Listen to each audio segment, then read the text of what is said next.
Insika yayisidliwe ngumuhlwa ukufa kubhuqabhuqwa yinkemane enkondlo shisisa amaqhawe alele kobandayo bathi zonke iziziba zogcwala inhlabathi awusonkondlo phendula lesaka ngokuba lomlando kawunakucisheka kalula mina ngiyafunga ukufa ngakwabela inyama nkondlo vikela umlando nesizukulwane esilandelayo size siwufunde ngothando amagalelo akho into esingasoze sayilibala kalula nesizukulwane esilandelayo ngawe ngiyakuzekela walala tata thina sohlale sikukhumbula umhlaba wonkani igama lakho bulibabaza nami ngale nkondlo emphakathini sengiyafakaza kulo lelo liba ngikuthwesa uphaphele gwalagwala ngikufaka umqhele wena uliqhawe ekuphileni nasekufeni izulu mali kunikeza zakhe izimendlela kwamhlaba igama lakho liyisipani esikhanyisa zonke izindlela bheka phansi eningizimu kunenhlokomo yegama lakhe libatshazwa kakhulu ukuba unathi ngabe sigubha iminyaka yakho elikhulu yeyi imisebenzi yakho mikhulu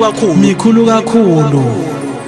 kwafika ukufa kwadla fomuka nasilaza sachithekelwa yigula lamasa saphuza umlaza tata ubuligugu kithi wasishiya ngawe sasala sacula amagugu gugulo omhlabe elagqunywe etilongweni iminyaka engama27 lavuthela uxolo nenkululeko mdlali wesibhakelo ongenambi mahamba ibanga elide long walk to freedom qhawe lomzabalazo laba kabazwe nokudokotela kwangqondo ebanzi mkhulumi kaNkululeko nkonjane yakhela ngodaka masiza mabuya lapho kungabuyi indoda bala lokuqala eliminyama emva kwelimhlophe sandla ezintanjeni zobuholi mbhobho wesizwe yise weningizimu Dr Nelson Rolihlahla Mandela sohlale sikukhumbula mina ngoBrian Gwamanda.